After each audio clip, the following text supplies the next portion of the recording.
नमस्कार दोस्तों, आपका युवान मंगलम में स्वागत है। आज हमारे बीच एक महान शख्सियत, समाज सेवक, समाज सुधारक और बहुत समय से आर्ट ऑफ लिविंग में फुल टाइम टीचर के रूप में कार्यरत राजकुमार जी से हम उनके जन्मदिन के ऊपर विशेष वार्ता करने जा रहे हैं। हम इस वार्ता में जानेंगे कि वो अपने जीवन में किस तरीके से समाज के लिए और सोसाइटी के लिए, यूथ के लिए काम कर रहे हैं और ऐसा क्या है जो उनके कोर्सेज़ में यूथ मोटिवेट होते हैं और युवाओं का जीवन बदल जाता है। तो आइए, मैं आपको एक शख्सियत से रूबरू कराना चाहता हूँ जो बहुत समय से यूथ को एक नई दिशा देने के लिए समाज में समाज सुधारक के रूप में कार्य कर रहे हैं। नमस्कार राजकुमार जी। नमस्कार। आपका हमारे चैनल में बहुत बहुत स्वागत है। तो सबसे पहले आपको आपके जन्मदिन के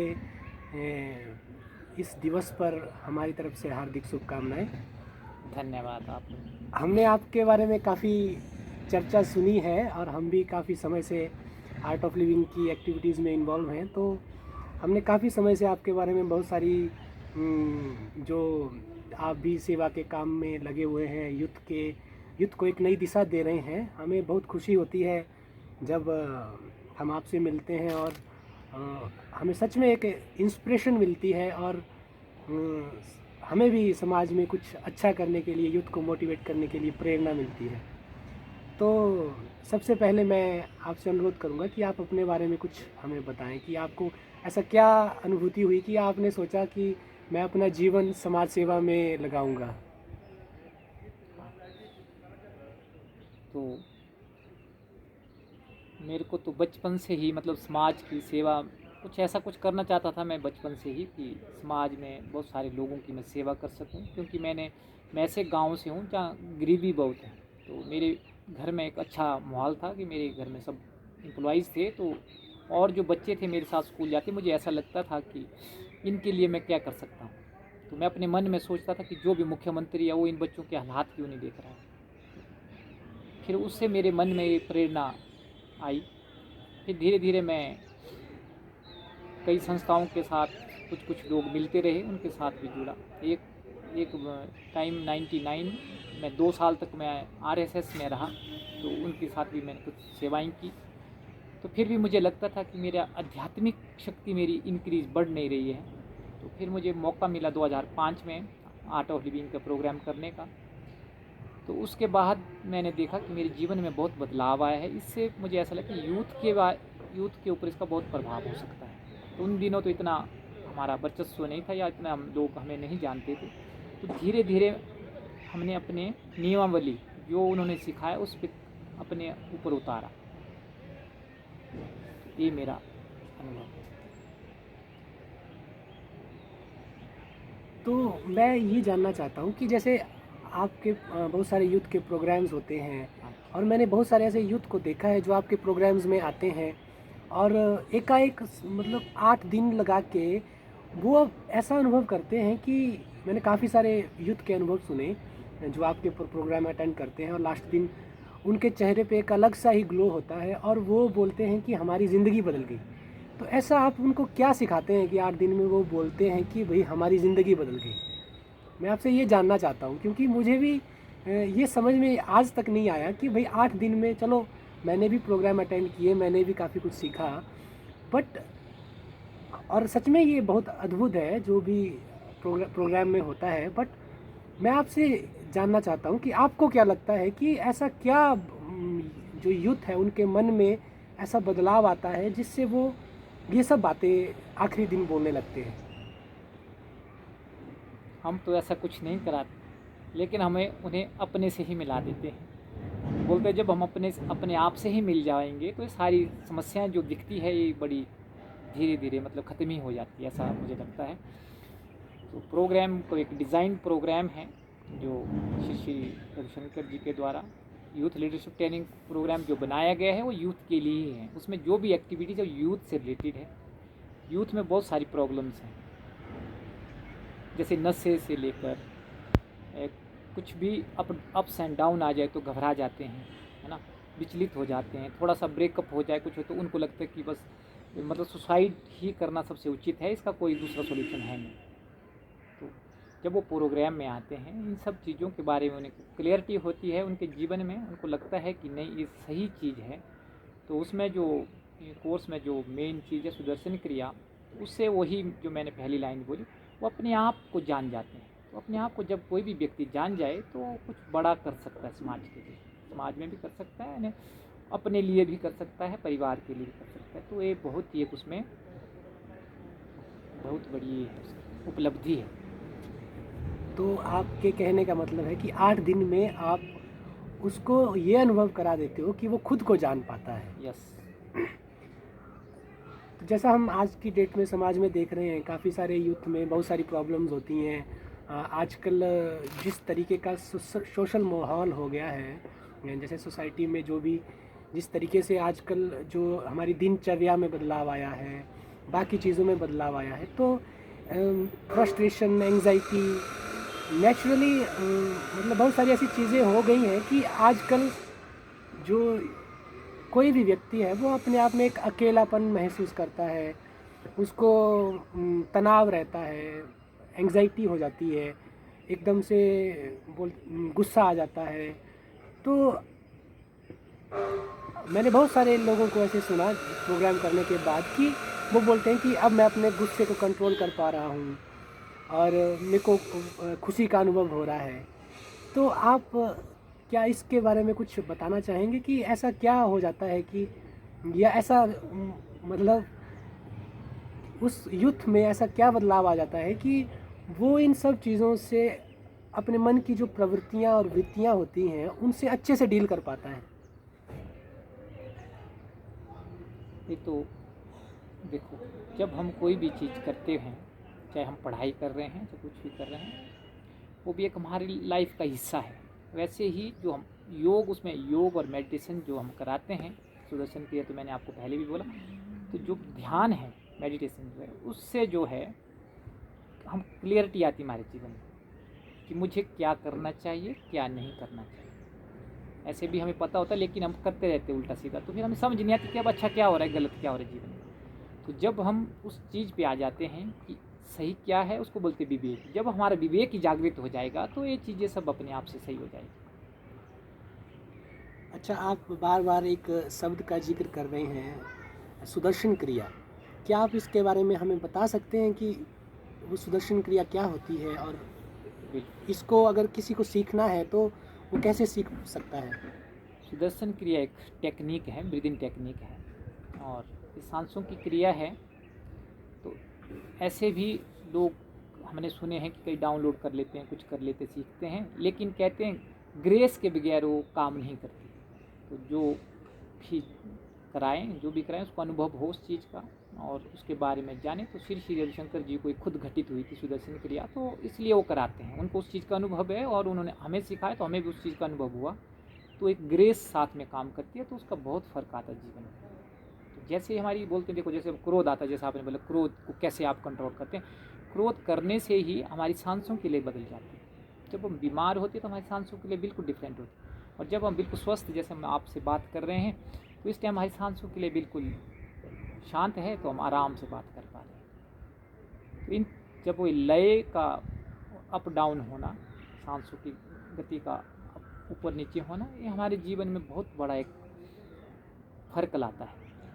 गड़बड़ भी हो सकता है, अगर इस लय को सीधा कर दिया जाए, बिल्कुल सही लेवल पे आ जाए, तो एक बच्चे की तरह हो जाते हैं। जैसे बच्चे होते हैं ना, मस्त रहते हैं, उनको कोई क्रोध आता भी तो थोड़े क्षण के लिए आता है। अब मैं ये नहीं बोलूँगी क्रोध खत्म ही हो जाता है, क्रोध आ सकता है, क्रोध आना एक स्वाभाविक है। जो हमारे जीवन के जो हिस्से हैं, काम, क्रोध, लोभ, मोह, अरे होता है तो आएंगे ही, लेकिन आप इसको डील कैसे करते हैं, ये सुदर्शन क्रिया से हमें भली भांति हम इससे परिचित हो जाते हैं। सुदर्शन क्रिया बहुत टेक्निक है, बहुत अच्छी। अभी तो ऑनलाइन हो रहा है, जैसे 4 दिन के प्रोग्राम्स होते हैं हमारे ऑनलाइन में ही, तो उसमें काफ़ी लोगों ने मतलब इसमें लॉकडाउन में लाभ उठाया है, लाखों हाँ, यूथ। मैंने काफ़ी इसमें आपके प्रोग्राम्स और पिक्चर्स वगैरह फेसबुक प्रोफाइल पे आपकी देखे थे, जिसमें लॉकडाउन में काफ़ी सारे लोग घर से बाहर निकलना भी मतलब एक तरह का डर का माहौल पैदा हो गया।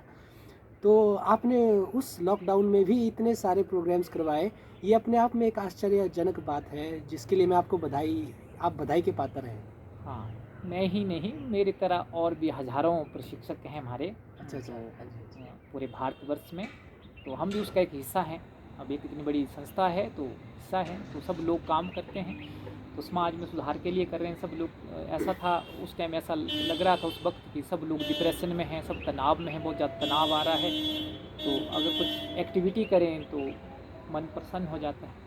तो इसलिए हमने ऑनलाइन भी जारी रखे। अभी भी हमारे प्रोग्राम चल रहे हैं। अभी मेरा एक 24 से 27 तक एक प्रोग्राम है, जिसमें सिर्फ योगा एंड मेडिटेशन कराया जाएगा। वो अपने में ही एक ऐसा प्रोग्राम है, श्री श्री योगा, कि लोगों में बहुत उसमें कई बार ऐसा होता है कि हम सुदर्शन क्रिया कर लेते हैं, कई प्रोग्राम्स कर लेते हैं, लेकिन मेडिटेशन गहरी नहीं जा पाते। तो लेकिन उस योगासन करने से, हमारा स्ट्रेचिंग करने से हमारे जो बॉडी का जो स्तर है, मन का जो स्तर है, वो रिलैक्स हो जाता है और ज़्यादा गहरी मेडिटेशन हम उससे जा सकते हैं।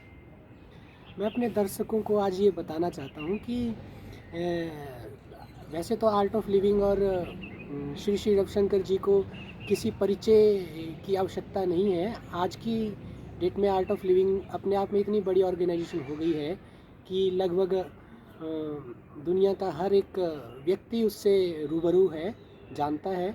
और श्री श्री रविशंकर जी जिन्हें पद्म विभूषण से जो सम्मानित हैं, और भी बहुत सारे देशों के जो सर्वोच्च सम्मान है उनको मिले हुए हैं। तो वो stress free and violence free world के लिए काम कर रहे हैं। योग, मेडिटेशन, ये सब जो फील्ड है उसमें काम करते हैं, और समाज को एक अच्छा समाज निर्माण में वो अपनी भूमिका दे रहे हैं। और उन्हीं से प्रेरित श्री श्री रविशंकर जी से प्रेरित काफ़ी सारे उनके जो शिष्य हैं और टीचर्स हैं, जो समाज में योग ध्यान के माध्यम से एक नया बदलाव और नई जागृति समाज में ला रहे हैं। उन्हीं में से आज हम बात कर रहे हैं राजकुमार जी के साथ। तो हमें बहुत ही अच्छा लग रहा है। तो जैसे आप बता रहे हैं कि यूथ में बहुत सारी प्रॉब्लम्स होती हैं, जिससे वो फ्रस्ट्रेशन और जो तनाव होता है, तो जब योग ध्यान और मेडिटेशन वगैरह या आपके कोर्सेज अटेंड करते हैं तो उनमें बहुत बदलाव आता है शारीरिक स्तर पे, मन के स्तर पे, और वो अपने आप को जान पाते हैं, जिससे वो बहुत बेहतर तरीके से वो चीज़ें कर पाते हैं जो ऑलरेडी वो कर रहे होते हैं अपनी ज़िंदगी में। तो जैसा आप जानते हैं राजकुमार जी कि आजकल हमारी सोसाइटी में नशा एक बहुत बड़ी प्रवृत्ति बन चुका है, जो दीमक की तरह हमारे समाज में जो वैल्यूज़ हैं, जो हमारे संस्कार हैं, जो हमारे समाज में एक संस्कृति है, विशेष तौर पर हमारे हिमाचल में यूथ में एक अलग पहचान है। जैसे भोलापन होता है, एक संस्कारों की जो बात है, वो कहीं ना कहीं हम देख रहे हैं कि जिस तरीके से आज समाज बन रहा है, वो धीरे धीरे पीछे छूटती जा रही है। तो आप ऐसा क्या बताना चाहते हैं यूथ को, जिससे वो नशे की प्रवृत्ति से दूर होकर हमारी जो संस्कृति है, हमारी जो विरासत है, उसको एक नई दिशा की ओर लेके जाए? तो हम नई दिशा की ओर तो हम ले जा सकते हैं, ये कोई बड़ी बात नहीं है। पर लेकिन आज के समय में जो यूथ को, एक तो सोशल मीडिया हो गया है या कोई अन्यथा और भी बहुत सारे गैजेट्स हैं, जिनको देख देख के यूथ भ्रमित होता जा रहा है। बोलते हैं उसका सदुपयोग कर रहे हैं कि हम उसका दुरुपयोग करें, टेक्नोलॉजी का हम दुरुपयोग कर रहे हैं। जब हम टेक्नोलॉजी का दुरुपयोग करेंगे तो ये जो नशा है, ये सब चीज़ें बढ़ती जाएगी। लेकिन अगर हम अपने नैतिक शिक्षा की ओर आएँ, हम चाहते हैं कि, मैं भी ये चाहता हूँ कि बचपन से ही हमारे टाइम में भी ये चीज़ें नहीं थी। बचपन से ही अगर हमें योग के बारे में अगर परिचित कराया जाए, हमारी संस्कृति के बारे में परिचित कराया जाए, तो उससे स्वाभाविक है कि जो हम देख रहे हैं इतनी सारी मात्रा में जो यूथ को देख रहे हैं कि वो नशे से ग्रसित है, तो कम हो जाएगा वो ग्राफ। तो लेकिन अब मैं बोलूँ कि मैं कोर्स कराने से सारे को बदल दूंगा, ऐसा भी स्वाभाविक नहीं है, क्योंकि सब लोग का इच्छा नहीं होता, कुछ कुछ करते हैं, कुछ नहीं करते हैं। तो फिर भी वो, हम जैसे बोलते हैं कि 4 लोग तो ठीक हो गए, हमारे आसपास में अगर 50 लोग फिर वैसे हैं तो हमारे बच्चे वहीं खेलेंगे, दोबारा से वही हो जाएगा। तो इसलिए सबके नैतिक गुण होना बड़ा ज़रूरी है। नहीं तो हम सब पश्चिमी सभ्यता को अपना रहे हैं। वहाँ इस चीज़ को, सिगरेट पीना, दारू पीने को एक शौक़ समझा जाता है, तो उनको लेकिन अवेयरनेस भी होती है। लेकिन हमारी यूथ अवेयरनेस खो देता है, इसलिए समाज के लिए नुकसानदायक है। तो अगर यूथ ऐसा ही चलता रहा, अब तो आपने बड़े बड़े नाम सुने होंगे नशों के, हम भी हैरान होते हैं जब यूथ के साथ मिलते हैं तो बोलते हैं हम चिट्टा पीते थे। तो होता क्या है, हमें तो ये समझ नहीं आया अब तक, हम ये नशा किया हमने पर लेकिन अब नहीं करेंगे। तो मुझे लगता है कि दीमक की तरह तो खा ही रहा है, लेकिन मुझे लग रहा है वो और ज़्यादा नुकसानदायक है। जो व्यक्ति चिट्टे का नशा करता है किसी काबिलियत में आता नहीं है, फिर ख़त्म समझो। ना वो समाज के लिए उपयोगी हो सकता है, ना हमारी किसी भी चीज़ के लिए उपयोगी नहीं, क्योंकि वो भीतर से बिल्कुल ख़त्म हो जाता है। तो अगर हम इसके ऊपर ध्यान ना दें, जैसे हम तो चलो एक समाज, हमारी सरकार जो भी है, कोई भी सरकारें आएँ, सरकारें आती रहेगी जाती रहेगी, लेकिन जो अच्छे काम करेंगे उनको याद रखा जाएगा, मेरा मानना है। और मेरी समझ में भी आता है कि अगर हम अच्छा काम कर जाएंगे तो सरकार का इन्वॉल्वमेंट इसमें बहुत ज़रूरी है। सरकार ने कई प्रोग्राम शुरू भी किए हैं, लेकिन वो पूरी तरह से यूथ तक नहीं पहुंच पाते हैं। तो ये भी एक बड़ी हमारे लिए दुर्भाग्य की बात है कि हम हर चीज़ हर बार देखते हैं, हमारी प्रोजेक्ट हम ला रहे हैं, लेकिन पूरी तरह से ग्राउंड फील्ड पे नहीं आता। क्यों? क्योंकि जो ऊपर ऊपर के लोग हैं उनको लगता है कि सब हो रहा है बहुत बढ़िया, लेकिन वो अच्छे से होता नहीं। तो ये चीज़ों पे सुधार होते ही ये जो चीज़ें हैं ये सब ठीक हो जाएगी, ये मुझे लगता है। आपने अभी बीच में जिक्र किया, जैसे चिट्टे की आप बात कर रहे थे, तो ज़्यादातर तो हम देख रहे हैं जिस तरीके से यूथ इन चीज़ों में इन्वॉल्व हो रहा है, वो बहुत कम ऐसा होता है कि वो वापस एक नया जीवन उसके बाद शुरू करे। पर आपने अभी अपनी बातों में ये जिक्र किया कि भाई कुछ लोग जो आपके पास आए वो चिट्टे तक का नशा करते थे और बाद में वो ठीक हो गए। क्या ये सच में मुमकिन है? हाँ, बिल्कुल मुमकिन है, क्योंकि जब आप किसी चीज़ के बारे में, मैं बोला था पहले, जागृत हो जाए, हम उसके बारे में जान गए ना, तो फिर हम उस चीज़ को छोड़ देते हैं। क्योंकि नशा तो हम तब करते हैं जब हमें कोई ज्ञान नहीं ज़्यादा उसके बारे में, हमें लगता है कि इसको पी के बहुत आनंद आता है, क्योंकि लोग यही सिखाते हैं। कोई भी हमें कोई प्रेरित करता है, हमारा दोस्त ही प्रेरित करते हैं, एक दूसरे लोग हम प्रेरित करते हैं एक दूसरे को, तभी तो कुछ करते हैं। तो उनको लगता है कि यही जीवन है, यही सब कुछ है। लेकिन जब वो उससे बाहर आते हैं तो बहुत अच्छे ठीक भी होते हैं, बहुत अच्छे लोग हुए हैं ठीक, बहुत सारे समाज में अच्छा काम कर रहे हैं। तो ऐसी क्या, मतलब उनके मन में ऐसा क्या बदलाव आता है? क्योंकि मैंने तो ऐसा देखा हुआ है कि अमूमन जो, जैसा आप बता रहे हैं, चिट्टा तो इतना मतलब घटिया किस्म का नशा है कि एक बार जो इसकी लत में पड़ गया उसका वापस से एक नया जीवन शुरू करना सच में एक बहुत बड़ी बात होती है। तो मैं आपसे इस बारे में थोड़ा गहराई से जानना चाहता हूँ कि यूथ को आप ऐसा क्या कर देते? क्योंकि आजकल तो देखो कितने सारे ड्रग डी एडिक्शन सेंटर्स बने हुए हैं, वहाँ पे भी यूथ जाते हैं और वहाँ पे इतना टाइम बिताते हैं। आज माँ बाप इतने दुखी हो गए उनको वहाँ पे भी भेज देते हैं, उसके बाद आने के बाद भी वो फिर से उन्हीं चीज़ों में लिप्त हो जाते हैं। तो मैं आपसे ये थोड़ा इसमें गहराई से जानना चाहता हूँ कि ऐसे यूथ को क्या लगन लग जाती है, आप ऐसा क्या सिखाते हो जिससे कि वो इतने, मतलब मैं तो ऐसा ही बोलूँगा कि ये जो आप बात कर रहे हैं जिस भी नशे की, ये तो एक तरीके से मौत के घर से वापस आके आदमी फिर से एक नया जीवन शुरू कर लेता है। तो ऐसा क्या आप सिखाते हैं और ऐसी क्या उसके मन में ऐसी लगन लग जाती है कि वो इन सब चीज़ों से दूर हटकर एक अच्छा समाज के लिए उपयोगी समाज सुधारक का जीवन शुरू कर देता है?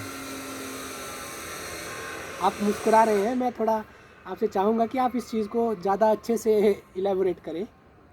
मुझे तो यही लगता है कि हम तो वो नशा करा देते हैं जो नशा उतरता ही नहीं है ना। एक नशा होता है कि शाम को पिया सुबह उतर जाएगा, फिर दुकान में जाएगा, खरीदने जाएगा। लेकिन जो हम नशा कराते हैं वो ऐसा फ्री वाला नशा ऐसा करा देते हैं, ऐसा मेडिटेशन ध्यान के द्वारा, कि वो उनको लगता है कि इसके बगैर हमारा जीवन सही नहीं है। जब वो रोज़ ध्यान करेंगे, रोज़ मेडिटेशन करेंगे या कुछ और एक्टिविटीज़ करेंगे, तो उनकी जीवन में एक और चीज़ जुड़ जाती है। उनको लगता है ये मुझे करना चाहिए। जब वो उसको करेंगे तो उस चीज़ से वो पूरी तरह से मुक्त हो जाएंगे। ये हमारा अनुभव है। इच्छा ही नहीं करती ना, जब हम ध्यान करते हो, कुछ अच्छा कार्य करते हो, अच्छी सोच के साथ काम करते हो, तो नेगेटिव चीज़ों का सोचने का टाइम नहीं होता। यूथ क्यों आ रहा है इस तरफ, ये कॉज आपने पूछा नहीं, क्यों आ रहा है, कारण क्या है? कारण ये है कि उनके पास फालतू का समय है, कुछ करने को ठीक से है नहीं। पढ़ाई है तो पढ़ाई 1 घंटा पढ़ लेते हैं, 2 घंटे बस हो गया, उनको लगता है काफ़ी हो गया, उसके बाद क्या? तो उनके लिए मैं वही बोल रहा हूँ, उनके लिए ऐसे हमें ऐसा कुछ करना चाहिए यूथ के लिए कि बाकी वक्त के टाइम में आप कुछ सेवा करें, है ना? कुछ हम बोलते हैं जैसे आर्ट ऑफ लिविंग, जब यूथ आता है तो उनको हम ना बिज़ी रखते हैं हर टाइम कि अभी नेक्स्ट प्रोग्राम हो रहा है, अभी हम वहाँ जाकर सेवा करेंगे, तो वो यूथ उसमें बढ़ चढ़ के भाग लेता है। अन्यथा अगर घरों में भी हम ऐसा करें कि यूथ को बिजी रखें, जैसे बोले आज गौशाला में जाकर हम सेवा करेंगे, आज हम हॉस्पिटल में जाते हैं, आज हम विकलांगों के जाते हैं, वगैरह सब कुछ है समाज में जो भी दिखता है, वृद्धाश्रम जाते हैं। तो ये सब चीज़ों में जब इन्वॉल्व हो जो यूथ रहता है, उसके पास वक्त नहीं होता ऐसे सोचने को कि मैं नशा करूँगा, तो इसीलिए वो अच्छे से हमारे साथ जुड़ के ऐसे अच्छे अच्छे काम करते हैं। और उन्होंने कई इतिहास बदले हैं। एक लड़की थी, एक मैं छोटा सा एग्जांपल देना चाहूँगा कि मणिकर्ण में हम 2014 में प्रोग्राम सिखा रहे थे, तो पहला दिन था, तो पहले दिन एक दिन हमारा पहले ही शाम को स्टार्ट हो जाता, लेकिन सुबह दूसरे दिन 11 बजे एक लड़की को छोड़ा किसी ने, हमारे डिवोटी थे, उनको लगता कि इसको यहाँ छोड़ के इसकी जीवन बदल सकता है। वो लड़की इतना नशा करती थी, कैंसर की पेशेंट थी, और सिगरेट दारू जो भी वो पीती थी वो सब पीती थी। उसको लगता कि मैं मर तो जाऊँगी, और कुछ फैमिली इशू भी थे, उनके आपस में डाइवर्स हो गया, कुछ ऐसा जैसा कुछ था चला हुआ, तो वो बहुत तनाव में आ गई। उसको छोड़ा, मेरे सामने रखा, तो मैंने बोला भाई आप इतने लेट कैसे आए? तो वो खड़ी होके मेरे साथ खड़ी, अब शब्द कहने लगी, तो मैंने उसको एक ही बार बोला, जहाँ खड़ी है वहीं बैठ जा, बात मैं बाद में करूँगा, अभी मैं जो प्रोग्राम सिखा रहा हूँ उसको करो। तो जैसे वो प्रोग्राम ख़त्म हुआ 8 दिन में, पहले दिन तो बोले मुझे अच्छा नहीं लग रहा है, कुछ यहाँ क्या कराते हैं आप, मैं नहीं करूँगी कुछ नहीं। मैंने बोला तो बैठ जा यहाँ, तेरे को किसी ने छोड़ा है तो सही जगह पे छोड़ा है। तो लास्ट दिन उसमें इतना बदलाव आया, उसने इतना अच्छा किया, फिर तो रोने लगी, पाँव छूने की, मैंने गलती से जो कुछ, मैंने बोला कुछ गलत नहीं बोला है, हम तो उनकी मानसिक स्थिति के ऊपर दया आती है कि यार ऐसी इनकी मानसिक स्थिति है, ये तो कुछ भी बोल सकते हैं, तो हमें वो समर्थ्य दिया भगवान ने, ईश्वर ने, कि कैपेसिटी सुनने की। तो उसके बाद उसने स्लम एरिया में जाकर बहुत सारे बच्चों के जीवन में बदलाव लाया। अपने वो सिविल इंजीनियर का कुछ काम करती थी, वो उसने शुरू किया, अभी होटल्स में काम करती है, कुछ अपने बहुत सारे वो। तो हमें ये लगा यार, जो व्यक्ति मरने के कगार पे भी बच सकता है, अगर उसको जीने की क्षमता वो रखता है, थोड़ा सा रखता है कि मुझे जीना है, समाज में कुछ करना है, तो वो भी बोलते हैं कि डूबते को तिनके का सहारा भी काफ़ी होता है। ऐसे अनुभव हमारे जीवन में रहे, तब हमें अच्छा लगता है कि ये यूथ के साथ रहना बहुत अच्छा लगता है कि यूथ को अगर हम सुधार देंगे तो आने वाले जो बच्चे हैं वो भी सही हो जाएंगे, और हमारे जो पूर्वज हैं उनको भी बहुत अच्छा लगेगा, क्योंकि उनको लगेगा कि मेरा बच्चा इतना बिगड़ा हुआ था, इतना, तो वो भी खुद कोस कर लेते हैं। उनके माँ बाप भी हमारे से मिलते हैं कि बहुत अच्छा हो गया हमारे बच्चे के जीवन में, तो हम भी ये करेंगे, तो सब लोग फिर ध्यान मेडिटेशन करते हैं, उससे बहुत लाभ होता है। अच्छा, एक बार मैंने एक चीज़ नोटिस की थी कि काफ़ी, जैसे आपका प्रोग्राम करके कुछ लड़के गए, तो उनमें से नो डाउट कि 10 या 20% में बहुत ही गहराई तक बदलाव होता है, और अपने जीवन को वो एक नई ऊंचाइयों तक लेके जाते हैं, अलग तरीके से जीना शुरू कर देते हैं। लेकिन कुछ उनमें ऐसे भी लोग होते हैं जो कुछ टाइम तक तो बहुत बहुत अच्छे से रहेंगे जी, कि जैसे नशा करते थे तो नशा छोड़ देंगे और बहुत अच्छे से रहेंगे, लेकिन जैसे ही वो अपने पुराने दोस्तों के बीच में जाते हैं, फिर से उन्हीं आदतों को अपनाने लग जाते हैं, और कुछ टाइम के बाद फिर से वो, हालांकि मैं ये नहीं बोलूँगा कि फिर से वो उसी गहराई तक उस गड्ढे में चले जाते हैं, थोड़ा बहुत तो बदलाव रहता ही है उनके जीवन में हमेशा के लिए, लेकिन कुछ ना कुछ तो ऐसा परसेंट लोग होते हैं जो कोर्स करने के बाद भी फिर से उन्हीं आदतों में घुस जाते हैं। तो ऐसे लोगों के बारे में आप क्या बोलना चाहते हैं, और अगर उन लोगों को भी कुछ आप कोई संदेश देना चाहें, या फिर कैसे वो ऐसे लोगों को आप बाहर निकालते हैं फिर से, या फिर से अच्छी आदतों में लेके आते हैं? क्योंकि आजकल सोसाइटी का माहौल इतना ख़राब हो गया है, आप जितना मर्जी ज्ञान वाणी बोल दीजिए, जितना मर्जी अच्छा चीज़ें करवा दीजिए, आप कुछ हद तक ही समाज में उन चीज़ों में बदलाव ला सकते हैं। हालांकि मैं ये नहीं बोल सकता कि भाई कुछ भी नहीं होता है। हमने देखा हुआ है काफ़ी सारे यूथ में बहुत सारा बदलाव, हमने खुद अपनी आंखों से देखा हुआ है। तो लेकिन कुछ तो ऐसे होते हैं जो आपका कोर्स भी कर लेंगे, उसके बाद फिर से उन्हीं आदतों में लिप्त हो जाते हैं। हालांकि वो उतना गहराई तक उन चीज़ों को नहीं करते हैं, बट ऊपर ऊपर से फिर भी वो करते रहते हैं। उनके लिए आप क्या करते हैं, और उनको किस तरीके से फिर से आप अपने साथ जोड़ते हैं, मैं इसके बारे में आपसे थोड़ा जानना चाहता हूँ। देखो ये मेरा पर्सनल बोलते हैं ना, क्यूरियोसिटी का एक तरीके से, मतलब मैं भी जानना चाहता हूँ कि आप उनके लिए क्या करते हैं। देखो जैसे हर व्यक्ति को पता है कि नहाने का क्या फ़ायदा है ना। हाँ हाँ। हर व्यक्ति को तो ब्रश करने का क्या लाभ है, पहले तो हमें नहीं पता होता। जब हम करते भी हैं तो वैसे वो जब हम उनको पहली बार कराते हैं कोई भी प्रोग्राम, तो उनको लगता है कि फ़ायदा तो है, पर वो फिर से आ जाते हैं क्योंकि उनको वैसा माहौल नहीं मिलता घर में या आसपास के दोस्तों के साथ। वो दूसरे दोस्त मिल जाते हैं तो उनका मन फिर से कर जाता है, तो अंदर से वो इमोशनली थोड़े वीक होते हैं। ऐसे लोग, सब नहीं होते, कुछ लोगों में मान सकता हूँ कि ऐसा हो सकता है, लेकिन उनको ये पता है कि मेडिटेशन के क्या लाभ है, जो मैंने बताया जैसे नहाने के क्या लाभ है, तो उनको पक्का पता है। तो ऐसे उनको पता है कि ध्यान साधना करने से हम बहुत फ्रेश रहते हैं, और नशा करने के बाद हम डल हो जाते हैं या कुछ उल्टा सीधा बोलना शुरू कर देते हैं। ये उनको अनुभव होते हुए भी अगर वो ऐसा करते हैं, तो एक तो मैं बोलूँगा ये उनकी मानसिक स्थिति सही नहीं है, या वो सोच सही नहीं पा रहे हैं वो, है ना।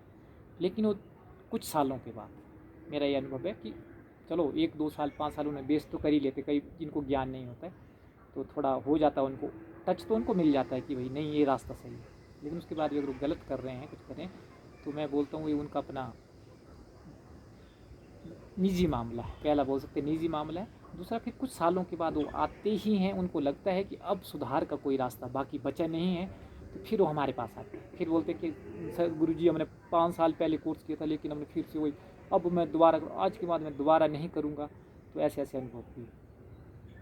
पर यह है कि सुधार तो आता है।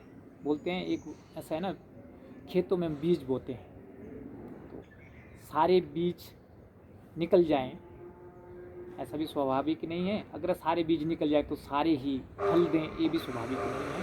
तो कुछ बीज मिस भी हो जाते हैं। तो ऐसा मुझे भी ये लगता है कि जैसे हम 100 लोगों को सिखाते हैं, तो 2-4 लोगों को शायद कुछ गड़बड़ उनके मन से रह गया, या उनको पानी नहीं मिला। जैसे बीज को पानी नहीं तो कैसे निकलेगा, वैसे उनको थोड़ी सी वो चीज़ रह जाती होगी, तब वो रहती। लेकिन मैक्सिमम टाइम हमारा ऐसा अपनी तरफ से एफर्ट रहता है, 100% हम अपना जीवन में उपयोग करते हैं। 8 दिन में हम रात दिन उनके साथ रहते हैं, जो भी शेड्यूल है उसके साथ उनको कराया जाता है। उनके जीवन में बदलाव आना एक स्वाभाविक है, क्योंकि हमारी पूरी टीम, मैं ये नहीं बोल रहा हूँ कि मैं सिखा रहा हूँ तो मेरे वे में ही बदलाव आते हैं। पूरे भारतवर्ष में से बहुत अच्छे अच्छे लोग हैं, और हमारी टीम के साथ इतने अच्छे अच्छे हमारे वॉलंटियर जुड़े हैं, जो खुद से सेवा करते हैं और रात दिन उतनी मेहनत करते हैं। हमें उनको देख के बड़ा अच्छा लगता है कि यूथ अगर ऐसा करे तो समाज में बुराइयां बचेगी कहाँ, धीरे धीरे ख़त्म हो जाएगी। पर अब आप ऐसे बोलो कि 1 साल में, अभी हमें 35 साल हुए हैं, 35 से 38 साल हुए हैं, आर्ट ऑफ लिविंग को 39 साल हुआ अभी। तो 172 देशों में हमने गुरुदेव ने हमारा पूरा आर्ट ऑफ लिविंग का नाम है पूरी दुनिया में, और उसके बाद लाखों करोड़ों यूथ को बदला है। तो इतने कम समय में इतना ज़्यादा किया है। वैसे ऐसा नहीं है कि नहीं सुधार होगा, ये हम नहीं बोल सकते, सुधार होगा, समय लगेगा, बस समय का इंतज़ार करिए, धीरे धीरे बहुत कुछ अच्छा होने वाला है, ये मुझे लगता है। अच्छा, अब मैं थोड़ा आपसे कुछ पर्सनल सवाल पूछना चाहता हूँ कि आपकी दिनचर्या क्या रहती है, आप किस तरीके से अपना जीवन में जीवन यापन करते हैं। और मुझे पता है कि आपने अभी शादी भी नहीं की है, तो आपका जीवन किस तरीके से आप गुजारते हैं और क्या आप करते हैं अपनी लाइफ में, पर्सनली आप क्या करते हैं। आपको तो लगता ही है, आपने देखा ही है आपका जीवन, आप भी अभी तक मानो शादीशुदा नहीं है, तो आपको अपने जीवन का अनुभव है ही है, वैसा ही हमारा जीवन भी है। तो अच्छा। फिर भी मैं थोड़ा सा बोलना चाहूँगा हाँ, कि देखो, लोग अपने अपने तरीके से अपने जीवन का यापन करते हैं, ये हर व्यक्ति का अपना एक अधिकार भी है, उसको हम किसी को बोल नहीं सकते कि आपको ये करना चाहिए। तो मैं पहले से मैंने कहा कि ये कुछ प्रेरणा ही होती होगी कुछ कुछ लोगों को, थोड़ा सा वो होता ही है। तो मैं बचपन से पहले जल्दी उठता था, मेरी माता 4 बजे उठती, मैं भी 4 बजे उठता था, तो मेरे को एक बचपन से कुछ जल्दी उठने का एक आदत है। तो मैं सोता नहीं ज़्यादा देर सुबह, तो मैं सुबह जल्दी उठता हूँ, है ना। बिना नहाए के मैं कोई काम नहीं करता, अगर मैं नहाया नहीं हो तो मुश्किल हो जाता है। जैसे कहीं हम ट्रैवलिंग पे जाते हैं, तब चलो बिना नहाए कुछ कर भी लेते हैं, पता है कि अब कोई स्थिति है नहीं अभी यहाँ, तो वहाँ तो चलो एक लग। लेकिन जब मैं अपने रूम में हूँ, अपने घर में हूँ, कि कहीं घर में गया हूँ, तो मैं सबसे पहले वहाँ दूसरे घरों में जाके भी यही पूछता हूँ कि बाथरूम कहाँ है, पानी का क्या सुविधा है, गर्म कैसे होगा, तो मैं पहले वो जान लेता हूँ। फिर मैं सुबह जल्दी उठता हूँ, तो मैं इसलिए भी नहीं कि लोगों को तंग करें कि सुबह उठ के कि आप गर्म पानी करो, ऐसा ऑर्डर भी मैं कभी नहीं करता जीवन में। तो मैं शाम को ही देख लेता हूँ सारी चीज़ें, तो फिर सुबह अपनी जल्दी उठ के नहाए। जो मेरी दिनचर्या है, मैं जल्दी उठ के नहा के 4:30 बजे उठ के नहा के जो मेडिटेशन है, ध्यान है, योगा है, जो और भी चीज़ें मैंने कुछ चैंटिंग्स हमें कराई जाती है, जिसको इच्छा वो करता है। तो मुझे जो चीज़ें अच्छी लगती है जीवन में, बहुत कुछ सीखते हैं हम सब लोग। तो मुझ जो मेरे को लगता है कि मेरे को करना ही है, तो उसको कोई मतलब रोक नहीं सकता, फिर मैं उसको करूँगा ही सुबह उठ के। तो मेरे को काफ़ी टाइम लग जाता है, 2 ढाई 3 घंटे का मेरा सुबह का शेड्यूल रहता है मेडिटेशन ध्यान का। तो उसमें मैं बिल्कुल कंप्रोमाइज़ नहीं करता। चाहे मेरे घर में मेहमान आए हों, तो मैं उनको पहले ही बोल देता हूँ, भाई साहब सुबह उठ के ये सामानियाँ हैं या पानी है, ये सब है, तो आपने नहाना खाना, आपने जाना, जल्दी जाना होगा, तो मेरा शेड्यूल है। तो उस शेड्यूल के बीच में मैं कंप्रोमाइज़ नहीं करता। तो उससे मुझे क्या फ़ायदा हुआ कि मैं बहुत मजबूत हूँ, अंदर से मैं इमोशनली बहुत स्ट्रॉन्ग हो गया हूँ। मुझे छोटी छोटी बातें मन में नहीं छूती है। और मैं जब घर भी जाता हूँ तो बड़े मतलब राजा की तरह, कोई चिंता नहीं, घर वालों को पता आ गया तो कोई भी काम बता दे, तो मतलब जो काम हम 5 घंटे को तो मैं 2 घंटे में कर देता हूँ, क्योंकि स्किल ऐसे डेवलप हो जाते हैं ना भीतर से, और क्षमता भी है करने की। तो मैं अहंकार नहीं बता रहा हूँ, मेरे को ऐसा अच्छा लगता है। तो फ्रीडम, मुझे फ्रीडम पसंद है, मैं कहीं किसी के दबाव में काम नहीं कर सकता। तो यह है दिनचर्या। और पूरे दिन में फिर सब सुबह 7-8 बजे ध्यान कर लोगे, आप पूरे दिन एनर्जाइज रहोगे। आजकल तो जैसे लॉकडाउन है, तो लॉकडाउन में मैंने बहुत सारे, जैसे रामायण हो गया, महाभारत हो गया, कुछ कुछ ऐसी चीज़ें भी देखी पढ़ी, और कुछ योगा के बारे में कुछ स्टडीज़ किया कि आगे कुछ और गहराई में कैसे जा सकते हैं। तो ये करता रहता हूँ दिन भर। फिर शाम के वक्त फिर से मेडिटेशन करता हूँ। सुबह शाम मेरी 2 दिनचर्या का हिस्सा है। तो शाम को भी मैं फिर मेडिटेशन करूँगा, ध्यान करूँगा, तो मुझे अच्छा लगता है। मैं ऐसा नहीं बोलता हूँ कि सबको ही करना कंपलसरी है, ये नहीं। जिसको इच्छा करती हो करें, और जिसको नहीं इच्छा करती वो भी धीरे धीरे ध्यान करें। ये मैं चाहता हूँ कि मेडिटेशन करने से मन बड़ा प्रसन्न रहता है। मेरे पास कितने भी मेहमान आ जाए, मेरा तो एक मतलब कमरा ही ऐसा, जब से मैं जीवन में मतलब बाहर रह रहा हूँ, घर के बाहर रह रहा हूँ, तो मैंने अपने कमरे को एक आश्रम की तरह रखा हुआ। कोई भी व्यक्ति आ जा सकता है, जिसको कभी ज़रूरत पड़े मेरी, तो मैं बोलता हूँ हाँ ओपन, मेरा डोर बंद नहीं हो सकता किसी के लिए, है ना। ये मेरे पास कुछ है चाहे नहीं है, तो मैं उसके बारे में मैं नहीं सोचता। लेकिन मेरे पास कोई आ रहा है, उसको अगर मेरी सहायता की ज़रूरत है, तो मेरा पहला कर्तव्य है कि मैं अपना हाथ पहले बढ़ाऊँ उसकी सेवा की। अपने बारे में मैं सोचता कम हूँ कि मेरे को बड़ा सारा पोस्ट लेना है, बड़ी अचीवमेंट करनी है, बड़ा सा नाम डेजिग्नेशन चाहिए, ये इस पे मैं जीता नहीं। मेरे को एक ही लगता है कि गहराई, एक मतलब बेसमेंट बोलते हैं जिसको ना, बेसमेंट स्ट्रॉन्ग होना चाहिए। तो वो बेस मेरा बहुत स्थिर है और स्ट्रॉन्ग लगता है मुझे कि इस चीज़ पे मैं कभी भी हार नहीं मान सकता। ये मेरा रहता है। और भी बहुत अच्छा है कि फिर बहुत सारा यूथ मेरे पास आते हैं, कुछ समस्या सुनाते हैं, कुछ लोग अपने अपने घरों की कुछ सुनाते, तो मुझे उनको गाइड करने को भी